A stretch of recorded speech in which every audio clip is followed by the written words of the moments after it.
India news Punjab Himachal, मैं हूं आपके साथ रंजीत। बुलेटिन की शुरुआत करते हैं। हिमाचल मंत्रिमंडल की बैठक जारी है। हिमाचल सचिवालय में ये बैठक हो रही है। कई महत्वपूर्ण मुद्दों पर फैसला लिया जा सकता है। इस बैठक में दामन सड़क खोलने पर भी फैसला आ सकता है। बड़ी खबर आपको बता देते हैं, कई महत्वपूर्ण मुद्दों पर आज फैसला लिया जा सकता है। हिमाचल मंत्रिमंडल की बैठक फिलहाल जारी है। धार्मिक स्थल खोलने पर भी फैसला सामने आ सकता है। जिस तरीके से लगातार लोगों की तरफ से इच्छा जताई जा रही है कि धार्मिक स्थलों को खोला जाए, इसे लेकर भी फैसला आ सकता है। कोरोना को लेकर भी कई अहम फैसले सामने आ सकते हैं। तो आपको बता दें कि हिमाचल मंत्रिमंडल की बैठक फिलहाल जारी है। इस बैठक में कई अहम फैसले लिए जा सकते हैं। हिमाचल सचिवालय में ये बैठक हो रही है हिमाचल मंत्रिमंडल की, जिसमें कि कई अहम मुद्दों पर चर्चा की जा रही है।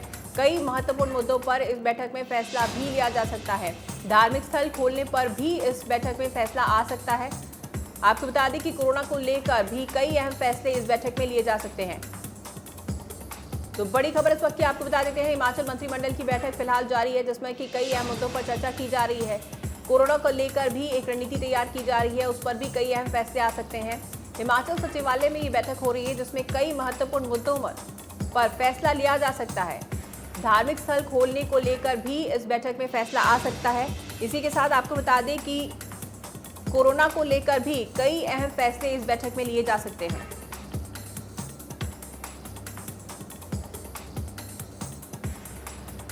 तो बड़ी खबर इस वक्त की बता देते हैं, हिमाचल मंत्रिमंडल की बैठक फिलहाल जारी है। इस बैठक में कई अहम मुद्दों पर चर्चा की जा सकती है, जिसमें कि खास मुद्दा कोरोना पर रहेगा। इसके अलावा आपको बता दें कि धार्मिक स्थल खोलने को लेकर भी बैठक की जा सकती है। वहीं अगर बात करें कोरोना की, तो लगातार कोरोना के मामले हिमाचल प्रदेश में जिस तरीके से बढ़ रहे हैं, खासतौर पे कुछ जिलों में केसेस में बहुत ज़्यादा इजाफा हाल फिलहाल में देखने को मिला है। इसे देकर एक रणनीति तैयार की जा सकती है। इसे लेकर कई अहम फैसले जो है वो लिए जा सकते हैं।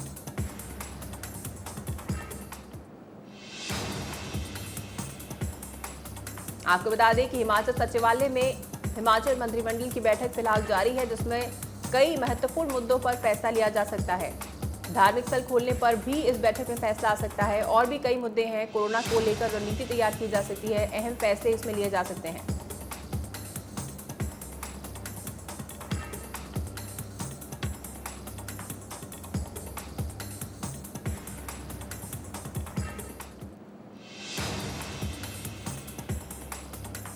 तो बड़ी खबर आपको बता देते हैं, हिमाचल मंत्रिमंडल की बैठक जारी है। हिमाचल सचिवालय में ये बैठक की जा रही है। कई अहम मुद्दों पर चर्चा इस बैठक में की जा सकती है। खासतौर पर कोरोना को लेकर एक रणनीति तैयार की जा सकती है। इसी के साथ आपको बता दें, धार्मिक स्थल खोलने को लेकर भी इस बैठक में फैसला आ सकता है।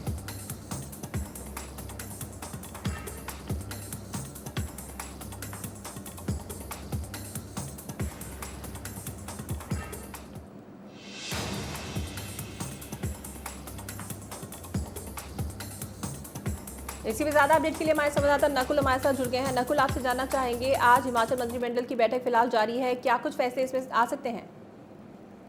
ਅੱਜ ਹਿਮਾਚਲ ਕੈਬਨਿਟ ਦੀ ਬੈਠਕ ਹੋ ਰਹੀ ਹੈ ਤੇ ਕੁਝ ਅਹਿਮ ਜਾ ਸਕਦੇ ਨੇ। ਅੱਜ ਮੰਦਿਰ ਹਜੇ ਤੱਕ ਸੂਬੇ ਦੇ ਵਿੱਚ ਨਹੀਂ ਖੋਲੇ ਗਏ ਨੇ, ਧਾਰਮਿਕ ਸਥਾਨ ਸੂਬੇ ਦੇ ਵਿੱਚ ਨਹੀਂ ਖੋਲੇ ਗਏ ਨੇ। ਉਹਨੂੰ ਲੈ ਕੇ ਅੱਜ ਇੱਕ ਵੱਡਾ ਫੈਸਲਾ ਲਿਆ ਜਾ ਸਕਦਾ ਹੈ। ਸ਼ਾਇਦ ਜਿਹੜੇ ਮੰਦਿਰ ਔਰ ਧਾਰਮਿਕ ਸਥਲ ਜਿਹੜੇ ਜਿੰਨੇ ਵੀ ਨੇ ਸੂਬੇ ਦੇ ਵਿੱਚ ਉਹ ਖੋਲੇ ਜਾ ਸਕਦੇ ਨੇ। ਔਰ ਕੋਵਿਡ ਨੂੰ ਲੈ ਕੇ ਸਾਰੀ ਸਿਚੁਏਸ਼ਨ ਤੇ ਰਿਵਿਊ ਕੀਤਾ ਜਾਏਗਾ, ਕਿਉਂਕਿ ਹਿਮਾਚਲ 'ਚ ਵੀ ਅਗਰ ਕੋਰੋਨਾ ਦੀ ਗੱਲ ਕੀਤੀ ਜਾਏ, ਰੋਜ਼ਾਨਾ ਕੋਈ 100-125 ਕੇਸ ਦੇਖਣ ਨੂੰ ਮਿਲ ਰਹੇ ਨੇ। ਮੌਤਾਂ ਦਾ ਅੰਕੜਾ ਵੀ 27 ਤੇ ਪਹੁੰਚ ਚੁੱਕਾ ਹੈ। ਇਸ ਕਰਕੇ ਜਿਹੜਾ ओवरऑल ਜਿਹੜੀ ਰਿਵਿਊ ਮੀਟਿੰਗ ਵੀ ਹੋਏਗੀ ਇਸ ਮੰਤਰੀ-ਮੰਡਲ ਦੀ ਬੈਠਕ ਦੇ ਵਿੱਚ, ਔਰ ਜਿਹੜਾ ਅਹਿਮ ਫੈਸਲਾ ਸ਼ਾਇਦ ਅੱਜ ਲਿਆ ਜਾ ਸਕਦਾ ਹੈ ਕਿ ਜਿਹੜੇ ਧਾਰਮਿਕ स्थल सूबे ਦੇ ਵਿੱਚ ਨੇ ਉਹ ਖੋਲੇ ਜਾ ਸਕਦੇ ਨੇ। बिल्कुल नकुल, एक तरफ लगातार केसेस हिमाचल प्रदेश में बढ़ रहे हैं, दूसरी तरफ ये फैसला लिया जा सकता है कि धार्मिक स्थल खोले जा सकते हैं। कहीं ना कहीं यहाँ पर खतरा और बढ़ नहीं सकता है, क्योंकि लगातार केसेस में इजाफा देखने को मिल रहा है हिमाचल के कुछ जिलों में। बिल्कुल गल की जाए हिमाचल के चंबा और हमीरपुर के सब तो ज़्यादा केसेस देखने को मिल रहे हैं। हालांकि टेस्टिंग कैपेसिटी भी घट है हिमाचल के कंपैरेटिवली पूरे होर स्टेट की गल करिए। अगर धार्मिक स्थल की गल की जाती है तो पूरे देश की गल करिए तो धार्मिक स्थल खुल चुके हैं केंद्र की गाइडलाइन के हिसाब नाल, अनलॉक 3 के हिसाब नाल सारे जगह जोड़े धार्मिक स्थल खोल दिते गए हैं। पर हिमाचल एक अजिही स्टेट से जिथे उत्थे उन्होंने हजे तक धार्मिक स्थल नहीं खोले। लोगों की मंग भी है, इस करके शायद ਅੱਜ ਮੰਤਰੀਮੰਡਲ ਦੀ ਬੈਠਕ ਦੇ ਵਿੱਚ ਇਸ ਫੈਸਲੇ ਉੱਤੇ ਠੱਪਾ ਲੱਗ ਸਕਦਾ ਹੈ ਕਿ ਸ਼ਾਇਦ ਅੱਜ ਧਾਰਮਿਕ स्थल ਖੋਲੇ ਜਾਣ, ਪਰ ਸਰਕਾਰ ਔਰ ਐਡਮਿਨਿਸਟ੍ਰੇਸ਼ਨ ਨੂੰ ਬਿਲਕੁਲ ਸੋਚ ਵਿਚਾਰ ਕਰਕੇ ਹੀ ਇਹ ਚੀਜ਼ ਖੋਲਣੀ ਚਾਹੀਦੀ ਹੈ। ਅਗਰ ਪੂਰੇ ਪ੍ਰੀਕਾਸ਼ਨ ਮੈਟਰਸ ਦੇ ਨਾਲ ਪੂਰੇ ਪ੍ਰੀਕਾਸ਼ਨਸ ਲੈ ਸਕਦੇ ਆ ਤਾਂ ਹੀ ਇਹ ਫੈਸਲਾ ਲੈਣਾ ਚਾਹੀਦਾ ਹੈ, ਕਿਉਂਕਿ ਕਰੋਨਾ ਦਾ ਜਿਹੜਾ ਕਹਿਰ ਹੈ ਲਗਾਤਾਰ ਪੂਰੇ ਦੇਸ਼ ਦੇ ਵਿੱਚ ਵੱਧਦਾ ਜਾ ਰਿਹਾ ਹੈ। ਸਟੇਟ ਦੀ ਗੱਲ करिए, स्टेट च भी केसेस बहुत ज़्यादा आ रहे हैं तो पूरे प्रिकॉशनस लेने चाहिए, प्रिकॉशनरी मैटर्स ਦੇ ਨਾਲ देखकर ही ये फैसला जो है लिया जाना चाहिए सरकार। तमाम अपडेट के लिए नकुल बहुत बहुत धन्यवाद।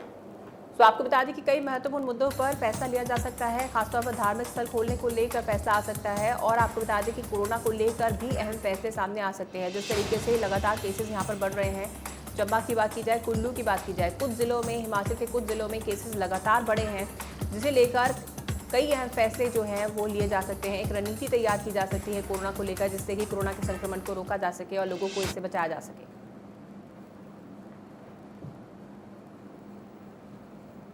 सुशांत सिंह राजपूत सुसाइड मामले में बड़ा अपडेट सामने आया है। पूछताछ के लिए रिया के परिवार को समन भेजेगी सीबीआई। पंखे और पलंग के बीच में स्पेस ज्यादा, फांसी लगाने से इनकार नहीं, सीबीआई ने कहा। ये तमाम मुद्दे हैं जो कि उठाए जाएंगे। सुशांत सिंह राजपूत केस में आज का दिन बहुत अहम होने वाला है। सीबीआई इस केस को लेकर एक्शन मोड में कार्रवाई कर रही है।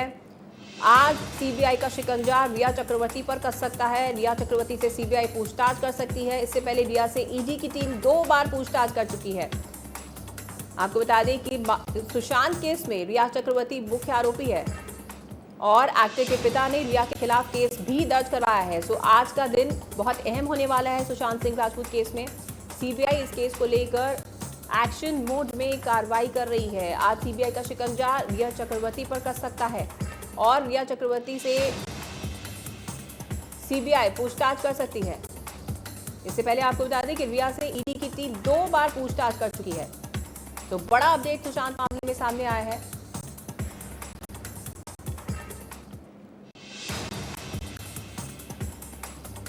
आज सीबीआई का शिकंजा रिया चक्रवर्ती पर कर सकता है और रिया के परिवार को सीबीआई समन भेजेगी। जो पंखे और पलंग में स्पेस ज्यादा है, इसे लेकर भी पूछताछ की जा सकती है। फांसी लगाने से इनकार नहीं, ये तमाम मुद्दे हैं, तमाम सवाल हैं जो कि खड़े हो रहे हैं, जिसे लेकर सीबीआई जो है वो रिया चक्रवर्ती से पूछताछ कर सकती है। रिया के परिवार को समन भेजेगी सीबीआई और उसके बाद रिया से पूछताछ की जाएगी। बड़ा अपडेट सुशांत केस में। और आपको बता दें कि सुशांत के पिता ने भी रिया के खिलाफ केस दर्ज करवाया है और इससे पहले भी ईडी की टीम 2 बार रिया से पूछताछ कर चुकी है।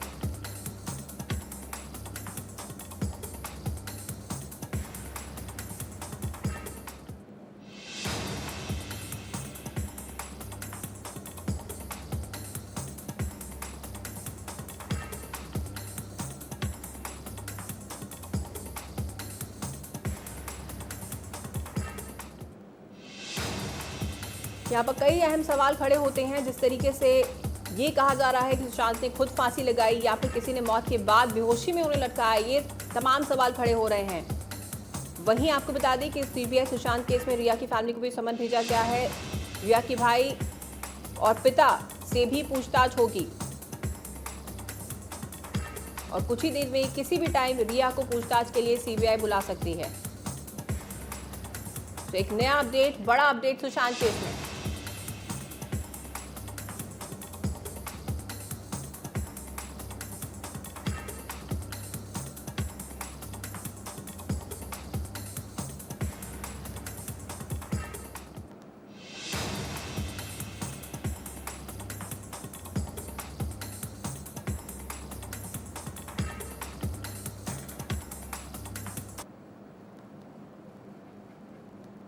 बड़ी खबर आपको बता देते हैं, कांग्रेस की आज बैठक होने वाली है। कांग्रेस की खास बैठक कुछ ही देर में शुरू हो जाएगी। कार्य समिति की बैठक अहम होने जा रही है। इसमें कांग्रेस नेतृत्व वाले सभी राज्यों के मुख्यमंत्री शामिल होंगे। कांग्रेस वर्किंग कमेटी की बैठक अब से कुछ ही देर में शुरू होगी।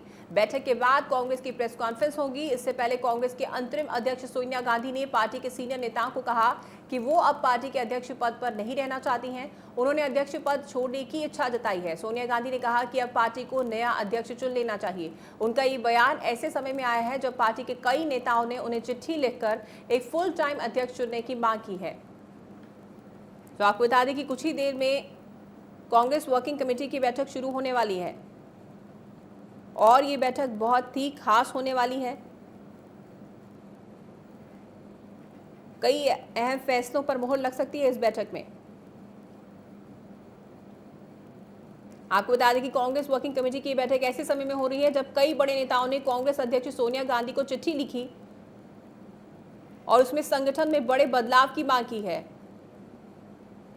साथ ही सोनिया गांधी ने आपको बता दें कि कह दिया है कि वो अब आगे पार्टी अध्यक्ष में नहीं बने रहना चाहती हैं।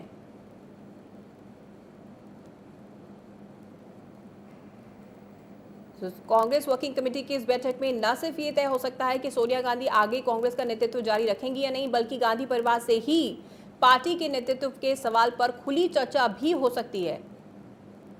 वहीं सोनिया गांधी ने पार्टी नेताओं को भी बता दिया है कि उन्होंने अंतरिम अध्यक्ष का 1 साल का कार्यकाल पूरा कर लिया है और अब पार्टी के अध्यक्ष पद को वो छोड़ना चाहती हैं। कांग्रेस वर्किंग कमेटी की यह बैठक सोनिया गांधी को करीब 2 हफ्ते पहले लिखी गई एक चिट्ठी की प्रतिक्रिया के दौर पर बुलाई गई हैं। कम से कम 23 नेताओं, जिनमें कि कांग्रेस वर्किंग कमेटी के सदस्य, यूपीए सरकार में मंत्री रहे नेता और सांसदों ने सोनिया गांधी को संगठन के मसले पर चिट्ठी लिखी थी। चिट्ठी में सशक्त केंद्रीय नेतृत्व के साथ पार्टी को चलाने की सही रणनीति पर जोर दिया गया है।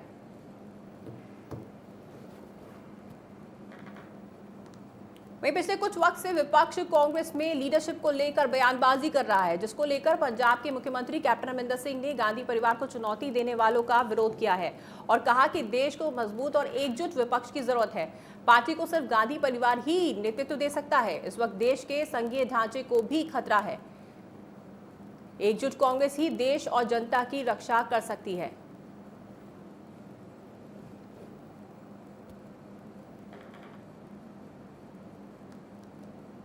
तो देश को मजबूत और एकजुट विपक्ष की जरूरत, मुख्यमंत्री ने कहा। पार्टी को सिर्फ गांधी परिवार ही नेतृत्व दे सकता है। विपक्ष की तरफ से निशाना साधने पर मुख्यमंत्री का यह बयान सामने आया है। इस वक्त देश को अगर बात की जाए तो पार्टी को सिर्फ गांधी परिवार ही नेतृत्व दे सकता है।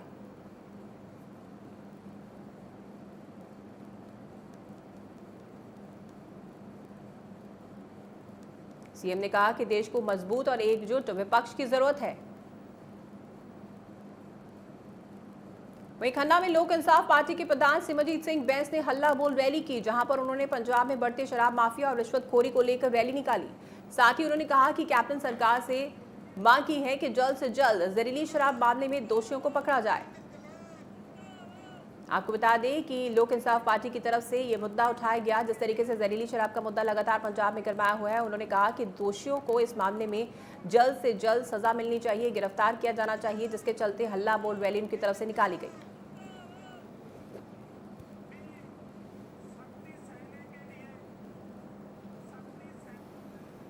जो नकली शराब ਦੇ ਨਾਲ ਡੈਥਾਂ ਹੋ ਰਹੀਆਂ ਔਰ 2.5 ਮਹੀਨੇ ਪਹਿਲਾਂ ਅਸੀਂ ਇੱਕ ਸ਼ਰਾਬ ਦੀ ਫੈਕਟਰੀ ਸਾਹਮਣੇ ਲਿਆਂਦੀ ਹੈ। ਜੇ ਉਦੋਂ ਹੀ ਕੈਪਟਨ ਅੱਖਾਂ ਖੋਲ੍ਹ ਲੈਂਦਾ ਤੇ ਅੱਜ ਜਿਹੜੇ 200 ਉੱਥੇ ਮੌਤਾਂ ਹੋਈਆਂ ਨੇ ਉਹ ਬਚ ਜਾਂਦੀਆਂ।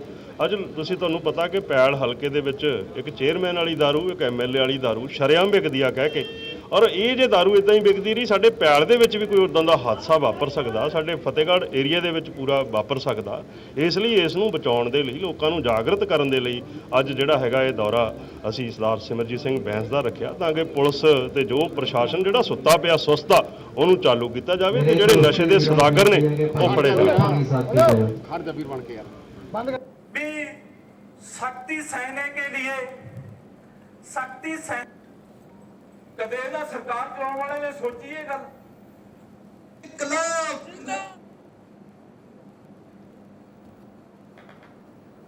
वहीं पंजाब में कोरोना का कोहराम लगातार जारी है। पिछले 24 घंटे में कोरोना के 1136 नए मामले सामने आए हैं, जबकि कुल मामलों की संख्या 41,775 के पार जा चुकी है। वहीं प्रदेश में कोरोना के 14,165 एक्टिव केसेस हैं। कोरोना को करीब 36,528 मरीजों ने मात भी दी है। वहीं पंजाब में अगर कोरोना से संक्रमित जिलों की बात करें तो सबसे ज्यादा कोरोना के मामले लुधियाना में पाए गए हैं। लुधियाना में कोरोना के 2,913 मामले, फिर जालंधर में कोरोना के 1,880 मामले, पटियाला में कोरोना के 1,509 मामले और एसएएस नगर में कोरोना के 1439 मामले। फिरोजपुर की अगर बात की जाए तो 910 मामले कोरोना के यहां पर सामने आए हैं। लगातार पंजाब के अलग अलग जिलों की जिस तरीके से हमने आपको बताया केसेस बढ़ रहे हैं और कुल मिलाकर 41,000 के पार यह आंकड़ा हो चुका है, जो कि एक बहुत बड़ी संख्या है प्रदेश के हिसाब से अगर देखा जाए। एक वक्त था जब पंजाब में कई जिले कोरोना मुक्त भी हो गए थे, लेकिन अब उन्हीं जिलों में लगातार केसेस बढ़ते नजर आ रहे हैं, जो कि वाकई चिंता का विषय है, जिसके पीछे की प्रमुख वजह जो बताई जा रही है वो लोगों की तरफ से बढ़ती लापरवाही बताई जा रही है।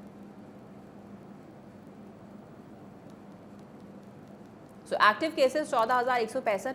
कहा जा सकता है कि रिकवरी रेट हालांकि पंजाब में अच्छा है, लेकिन जो लगातार केसेस बढ़ रहे हैं वो वाकई चिंता का विषय बनते जा रहे हैं, क्योंकि यहाँ पर अलग अलग जिलों की अगर बात की जाए, जिले वाइज देखा जाए तो केसेस में लगातार इजाफा देखने को मिल रहा है और 24 घंटे में 1,136 मामले वाकई एक बड़ी गिनती हो जाती है।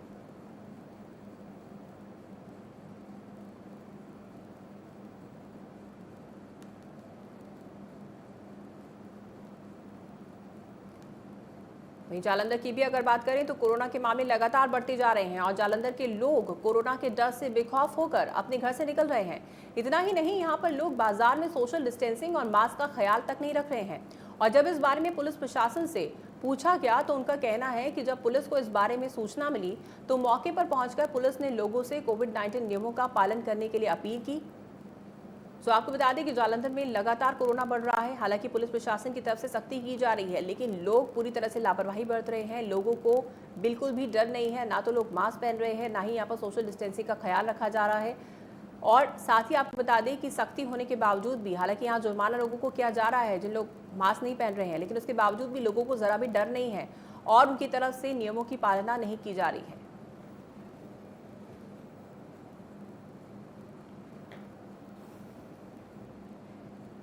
ਸਾਨੂੰ ਪਤਾ ਲੱਗਾ ਸੀਗਾ, ਸੂਚਨਾ ਮਿਲੀ ਸੀ ਕਿ ਨਹਿਰ ਪੁਲੀ ਤੇ ਆਲੇ ਦੁਆਲੇ ਮਾਰਕੀਟ ਜਿਹੜੀ ਲੱਗਦੀ ਆ, ਇੱਥੇ ਕਾਫੀ ਰੱਛ ਪਿਆ ਹੈ। ਡਿਪਟੀ ਸਾਹਿਬ ਵੱਲੋਂ ਵੀ ਮੈਨੂੰ ਮੈਸੇਜ ਆਇਆ ਸੀਗਾ, ਉਦੋਂ ਮੈਂ ਆਪਣੇ ਖੁਦ ਆਇਆ ਦੇਖਣ ਵਾਸਤੇ। ਤੇ ਉਹ ਇੱਥੇ ਮੱਛੀ ਦੀਆਂ ਮੋਸਟਲੀ ਮੱਛੀ ਔਰ ਮੀਟ ਦੀਆਂ ਦੁਕਾਨਾਂ ਹੈਗੀਆਂ ਆ, ਤੇ ਜਦ ਕਿ ਮੱਛੀ ਦੀਆਂ ਦੁਕਾਨਾਂ ਨੂੰ ਜਿਹੜਾ ਹੈਗਾ ਆ ਅਲਾਉਡ ਹੈ 7 ਡੇਜ਼ ਹੀ।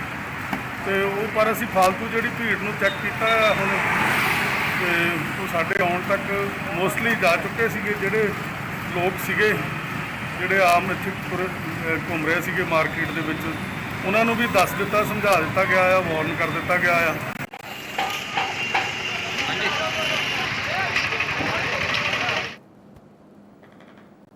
एक तरफ पूरी दुनिया कोरोना से हाहाकार कर रही है तो दूसरी तरफ एक बड़ा ही हैरान करने वाला मामला सामने आया है। ये मामला नाभा का है, जहां पर एक महिला बलविंदर कौर की डिलीवरी होने से पहले कोरोना टेस्ट करवाया गया, जो कि पॉजिटिव आया। ठीक 2 दिन बाद फिर से टेस्ट हुआ, जो कि नेगेटिव आया। वहीं अब परिवार का कहना है कि पहले पॉजिटिव फिर नेगेटिव रिपोर्ट आने के बाद वे स्वास्थ्य विभाग का चक्कर लगा रहे हैं। उनका कहना है कि इस तरह रिपोर्ट में बदलाव कैसे हो सकता है। पहले रिपोर्ट पॉजिटिव आती है और उसके बाद एकदम से नेगेटिव रिपोर्ट आती है, 2 दिन में रिपोर्ट कैसे बदल सकती है। तो परिवार का कहना है कि महिला की कोरोना रिपोर्ट में फेरबदल किया गया है, जिसके चलते अब परिवार की तरफ से सवाल उठाए जा रहे हैं। स्वास्थ्य विभाग के पास वो पहुंचे और उनकी तरफ से ये तमाम सवाल उठाए जा रहे हैं कि ऐसे रिपोर्ट में फेरबदल कैसे हो सकता है। तो नाभा में हैरान कर देने वाला ये मामला सामने आया है, जहां पर रिपोर्ट में कहीं ना कहीं फेरबदल होता नजर आया। एक महिला की रिपोर्ट 2 दिन पहले पॉजिटिव आती है, फिर 2 दिन बाद उसकी रिपोर्ट नेगेटिव हो जाती है, जिसके चलते परिवार वालों ने स्वास्थ्य विभाग से सवाल किए हैं कि आखिर 2 दिन में रिपोर्ट कैसे बदल सकती है, फेरबदल रिपोर्ट में इतना बड़ा कैसे हो सकता है। सो नाभा का ये मामला, जहां पर ये हैरान कर देने वाली खबर सामने आई है।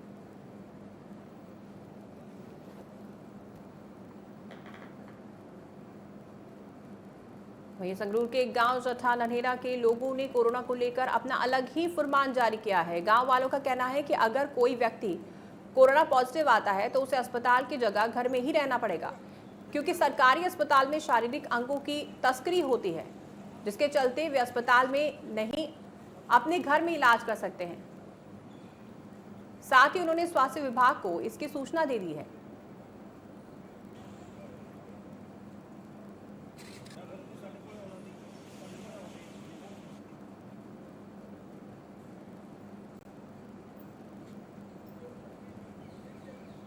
तो आपको बता दें कि अब सरकारी अस्पताल पर गांव वालों ने आरोप लगाए हैं।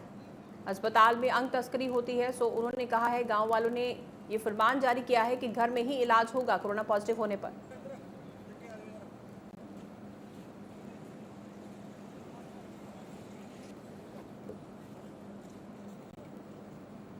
सारे नगर निवासियों ने ते ग्राम पंचायत क्लब्बा ने ते भारतीय किसान यूनियन सिद्धूपुर ने रल के इकट्ठ किया गया सी, क्योंकि साढ़े 2 दिन पहला टेस्ट किए गए दुकानदारों के 70 दुकानदारों ने कराए सी ते उहदे विचों 2 मुंडियां नूं गल चक के ले गए जो तंदुरुस्त ते सेहतयाब थे। मतलब कि साडे मलाजे दे विच तां इह आ भी कोरोना की आड़ दे विच इक बहुत वड्डी तस्करी अंगां दी हो रही है। नौजवानों को जाल जाके मारा जा रहा, उन्होंने कीमती करोड़ों के अंग ने वो कड़ कड़ के बाहर सप्लाई किए जा रहे हैं। फिर कोई ये गल नहीं होगी, इसे दरों साढ़े पिंड के नगर ने फैसला लिया कि जेकर साढ़े पिंड का कोई भी व्यक्ति अज बाद कोरोना पॉजिटिव आउंदा तो असीं उहदी देखभाल ते उहनूं पिंड दे विच ही रख के करांगे। तो आपको बता दें कि संगरूर के इस गांव के लोगों ने फरमान जारी किया है कि लोग इलाज के लिए अस्पताल में भर्ती नहीं होंगे। सरकारी अस्पताल पर गांव वालों ने आरोप लगाए हैं। यहां पर अंग तस्करी का आरोप उनकी तरफ से लगाया गया है और उनकी तरफ से कहा गया है कि कोरोना पॉजिटिव होने पर उनका इलाज घर में ही होगा, वो अस्पताल में भर्ती नहीं होंगे।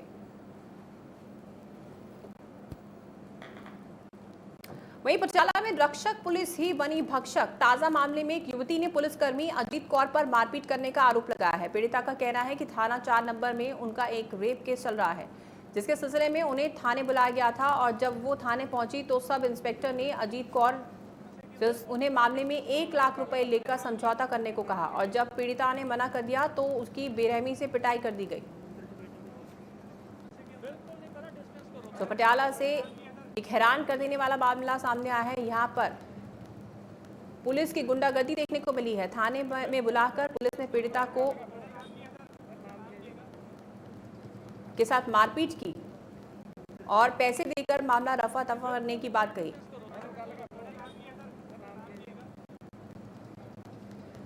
पीड़िता को पुलिस ने 1 लाख रुपए लेने को कहा और जब पीड़िता ने इनकार कर दिया, इसके बाद पुलिस की तरफ से मारपीट की गई। पटियाला से एक अजीब मामला सामने आया है, जिसमें एक युवती ने आरोप लगाया है कि उसके पड़ोस में रहने वाले कुछ युवकों ने उसके भाई के साथ मारपीट की और जब युवती ने बीच बचाव किया तो युवती पर कुत्ते छोड़ दिए गए। वहीं कुत्ते ने पीड़िता को बुरी तरह से काटा और जख्मी कर दिया। पीड़िता ने जिसकी शिकायत पुलिस को दी, वहीं पुलिस ने शिकायत को दर्ज कर आगे की कार्रवाई करते हुए 2 आरोपियों को गिरफ्तार कर लिया। साथ ही मामले में 2 अन्य आरोपियों की तलाश कर रही है।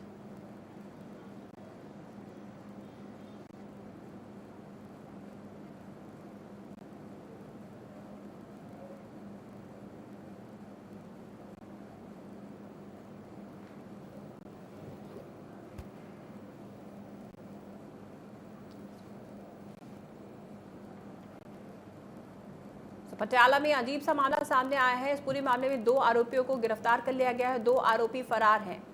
वहीं बठिंडा में सीआईए स्टाफ को बड़ी सफलता मिली है। सीआईए स्टाफ ने नाकेबंदी पर नशा तस्करी को गिरफ्तार किया है। गिरफ्तारी के दौरान पुलिस ने तस्करी के पास से एक कार बरामद की और जब कार की तलाशी ली गई तो उसमें 1 क्विंटल भुक्की भी बरामद हुई। वहीं पूछताछ के दौरान नशा तस्कर ने बताया कि वो 1 क्विंटल भुक्की हरियाणा से ला रहा था। लगातार पंजाब में नशा की कारोबार बढ़ता जा रहा है। हालांकि इस प्रशासन की तरफ से, सरकार की तरफ से बहुत सख्ती की जा रही है और इस पर रोक लगाने की कोशिश की जा रही है, लेकिन लगातार इस तरह के मामले पंजाब में बढ़ते जा रहे हैं। वहीं बठिंडा में अब सीआईए स्टाफ को बड़ी कामयाबी मिली है। इस तरह के मामले लगातार हालांकि पंजाब के अलग अलग जिलों में बढ़ रहे हैं।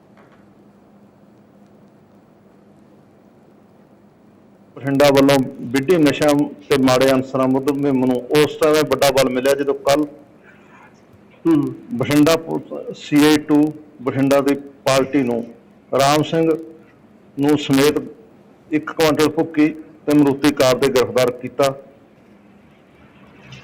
कित्थों गिरफ्तार किया गया? फुल्लो खारी पिंड तो। किस तरह कोई रेड ते गए सीगे जां कोई सीआईडी ते? गश्त कित्थों लेके आया सीगा जी? ये हरियाणे तो लेके आए। ते अगे कोई बेचण वाला फड़िया गया बंदा जी? नहीं, कोई नहीं। इससे पहला कोई मामला दर्ज? नहीं, पहला कोई मामला नहीं दर्ज। कितनी की उम्र है जी? ਇਹਦੀ ਉਮਰ ਹੈਗੀ 31-32 ਸਾਲ। वहीं लुधियाना के गुरु नानक नगर में पुरानी रंजिश को लेकर एक ट्रांसपोर्टर के घर पर करीब दर्जन भर लोगों ने हमला किया, जिसमें कई लोग गंभीर रूप से घायल हो गए। इतना ही नहीं, हमलावरों ने एक महिला को बोलेरो गाड़ी से कुचल दिया, जिसकी अस्पताल में मौत हो गई। वहीं सूचना पाकर मौके पर पहुंची पुलिस ने घायलों को अस्पताल में भर्ती करवाया, साथ ही मामला दर्ज कर आगे की कार्रवाई शुरू कर दी।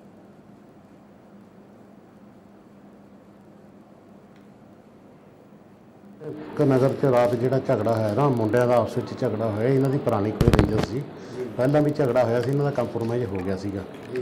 ਰਾਤ ਫਿਰ ਉੱਥੇ ਜਦੋਂ ਆਏ ਨੇ ਕਿ ਇਹਨਾਂ ਦਾ ਆਪਸ ਵਿੱਚ ਝਗੜਾ ਹੋ ਕੇ ਜਦੋਂ ਭੱਜਣ ਲੱਗੇ ਉਦੋਂ ਕੁੱਟਮਾਰ ਕਰਕੇ ਗਲੀ ਸੀਗੀ ਬੰਦ, ਉਹ ਗਲੀ 'ਚ ਜਦੋਂ ਗੱਡੀ ਲੈ ਕੇ ਉਹ ਅੱਗੇ ਇੱਕ ਔਰਤ ਆ ਗਈ, ਉਹਨੂੰ ਪਤਾ ਨਹੀਂ ਸੀ ਜਾਂ ਕਿੱਦਾਂ ਹੋਈ ਇਹ ਨਹੀਂ ਪਤਾ ਕਹਿ ਸਕਦੇ, ਉਹ ਮੂਹਰੇ ਆ ਗਈ, ਉਹਦੇ ਸੱਟਾਂ ਲੱਗੀਆਂ, ਉਹ ਪੋਲੋ ਹਸਪਤਾਲ ਜਾ ਕੇ ਦਮ ਤੋੜ ਗਈ।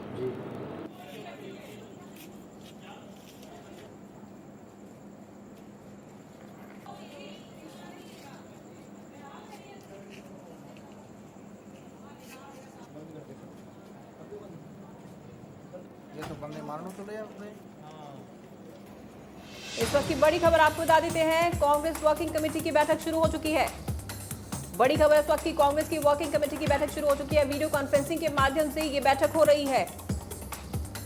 बैठक में कांग्रेस के तमाम नेता शामिल हैं। आपको बता दें कि कांग्रेस वर्किंग कमेटी की बैठक शुरू हो चुकी है। सोनिया गांधी ने पद छोड़ने की इच्छा जताई थी, इसे लेकर खास तौर पर फैसला आ सकता है। आपको बता दें कि बैठक शुरू हो चुकी है।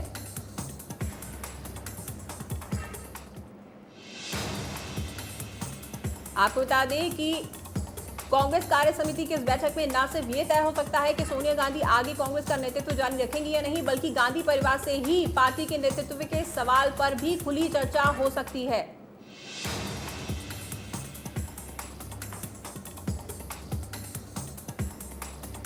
कांग्रेस वर्किंग कमेटी की बैठक ऐसे समय में हो रही है जब कई बड़े नेताओं ने कांग्रेस अध्यक्ष सोनिया गांधी को चिट्ठी लिखी और इस लिखी चिट्ठी में संगठन में बड़े बदलाव की मांग की है। सोनिया गांधी ने ये कह दिया है कि अब वो आगे पार्टी अध्यक्ष नहीं बने रहना चाहती हैं। इसे लेकर खास तौर पर ये बैठक अब शुरू हो चुकी है और तमाम पूरे देश की नजरें टिकी हुई हैं इस बैठक में जो फैसला लिया जाएगा।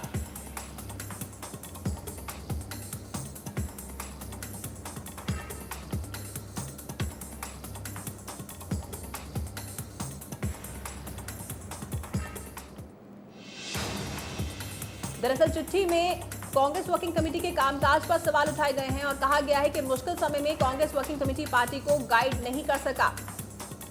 चिट्ठी पर गुलाम नबी आजाद, आनंद शर्मा, कपिल सिब्बल जैसे वरिष्ठ नेताओं के साथ साथ जितिन प्रसाद, मिलिंद देवड़ा जैसे युवाओं ने भी दस्तखत किए हैं।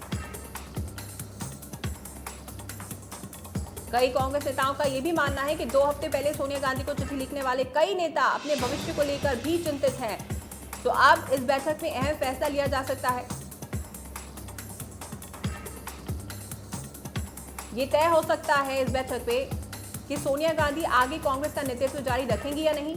साथ ही ये भी तय हो सकता है कि गांधी परिवार से ही पार्टी के नेतृत्व के सवाल पर भी खास तौर पर खुली चर्चा हो सकती है।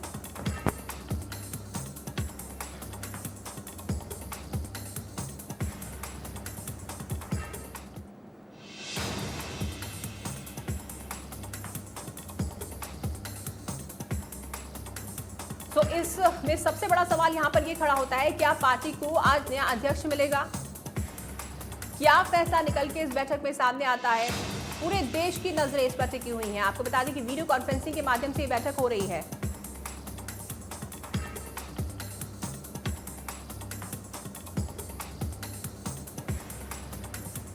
तो बड़ा फैसला यहाँ पर आ सकता है। पार्टी को क्या आज एक नया अध्यक्ष मिलेगा? तो बहुत ही अहम बैठक होने वाली है।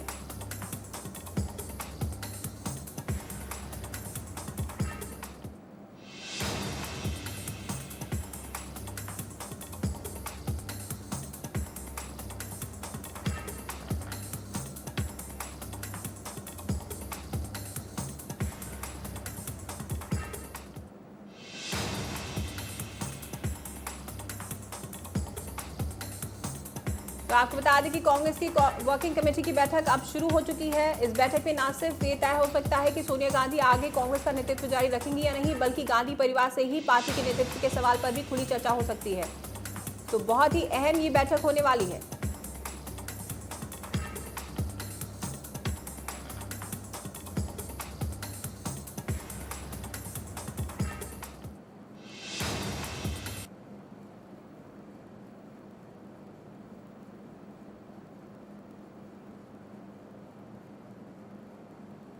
खुशियों का माहौल था, शहनाई बज रही थी, तभी बारात की खुशियां मातम में तब्दील हो गई, क्योंकि दूल्हे को अचानक ही करंट लगा और उसी मौके पर उसकी मौत हो गई। ये तस्वीरें फिरोजपुर की हैं, जहां पर मोनू कपाही की शादी होनी थी, लेकिन पंखे की बिजली की तार मोनू के पैर में उलझ गई और जोरदार करंट लगा और उसकी मौके पर ही मौत हो गई। फिरोजपुर का ये मामला, जहां पर शादी की खुशियां मातम में तब्दील हो गई, जहां पर करंट लगने से दूल्हे की मौत हो गई।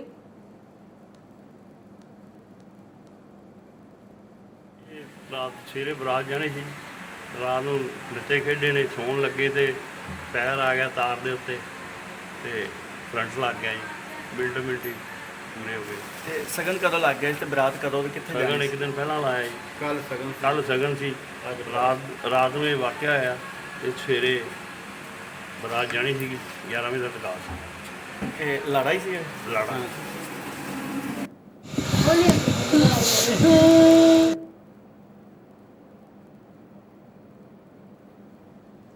फिरोजपुर का ये मामला, जहां पर करंट लगने से दूल्हे की मौत हो गई, शादी की खुशियां मातम में तब्दील हो गई। यहां पर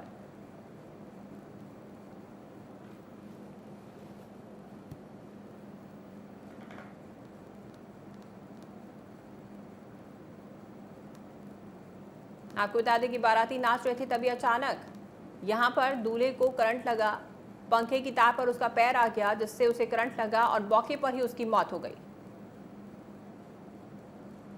हिमाचल प्रदेश में कोरोना फैलता जा रहा है। पिछले 24 घंटे में कोरोना के 106 नए मामले सामने आए हैं, जबकि अब तक प्रदेश में कोरोना के कुल मामले 5000 के पार जा चुके हैं। प्रदेश में कोरोना के 1460 से ज्यादा एक्टिव केस हैं। वहीं पिछले 24 घंटे में 120 मरीजों ने कोरोना को मात भी दी है, जबकि कोरोना से कुल 3461 मरीजों ने जंग जीती है। वहीं प्रदेश में कोरोना के कारण करीब 28 लोगों ने अपनी जान भी गंवा दी है। अब अगर हिमाचल प्रदेश के रिकवरी रेट के बारे में बात की जाए तो हिमाचल प्रदेश का रिकवरी रेट भी काफी अच्छा है। 70% के आसपास रिकवरी रेट है। प्रदेश में कोरोना से सबसे अधिक सोलन प्रभावित हुआ है। सोलन में कोरोना के कुल मामले 460 है, जिसके बाद सिरमौर में 155, कांगड़ा में 136, मंडी में 133 और कुल्लू में 116 मामले सामने आए हैं।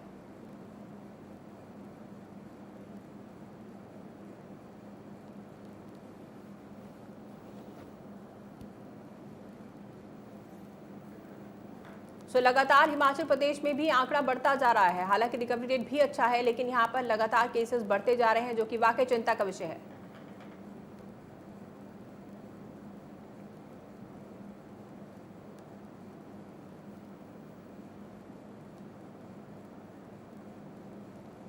वहीं नवनियुक्त वित्तीय आयोग के अध्यक्ष सतपाल सिंह सत्ती बीजेपी के ऊना कार्यालय पहुंचे, जहां बीजेपी कार्यकर्ताओं ने उनका स्वागत किया और वित्तीय आयोग का अध्यक्ष बनने पर बधाई दी। इस मौके पर सतपाल सिंह सत्ती ने प्रधानमंत्री मोदी और बीजेपी राष्ट्रीय अध्यक्ष जेपी नड्डा और शीर्ष नेतृत्व का धन्यवाद किया। उन्होंने कहा कि जो विश्वास शीर्ष नेतृत्व में उन पर जताया गया है, उसका वो ईमानदारी से निर्वाह करेंगे।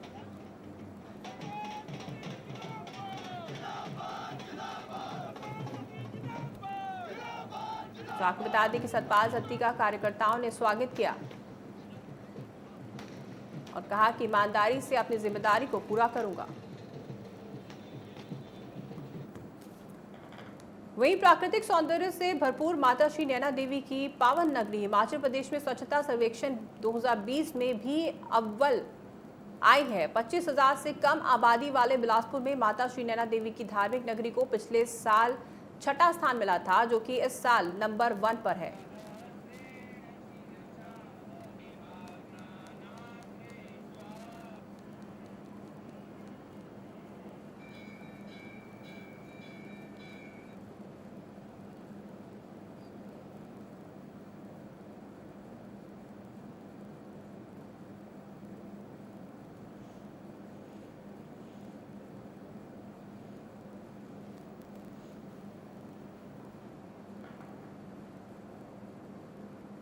इस बुलेटिन में फिलहाल इतना ही। आप देखते रहे इंडिया न्यूज पंजाब हिमाचल।